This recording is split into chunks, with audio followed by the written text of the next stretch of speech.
sama-samang magdiwang, isigawan Ako po si Oliver Pascual, tumatakbo bilang mayor ng Bayan ng Lalo. Kasalukuyan po akong nagsisilbi bilang board member ng unang distrito ng probinsya ng Cagayan. Ako po ay anak ng kasalukuyang mayor ng Bayan ng Lalo na si Mayor Florante Anteng Pascual at si Vice Mayor Maria Olivia B. Pascual. Ako po ay nagtapos ng kolehiyo sa Lyceum of Apari sa kursong BS Accountancy at ako po ay kumuha ng master's degree sa University of Makati, Masters in Development Management and Governance.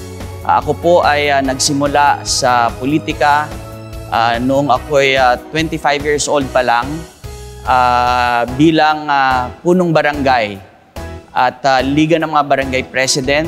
Ako ay nagsilbi ng 6 na taon at pagkatapos po noon ay nagsilbi ako bilang Vice Mayor ng Bayan ng Lalo sa loob ng 6 na taon at nag-mayor ako ng 1 termino sa loob ng 3 taon. Ngayon ay kasalukuyang board member po ako at babalik, nangangarap na bumalik ulit bilang mayor ng Bayan ng Lalo.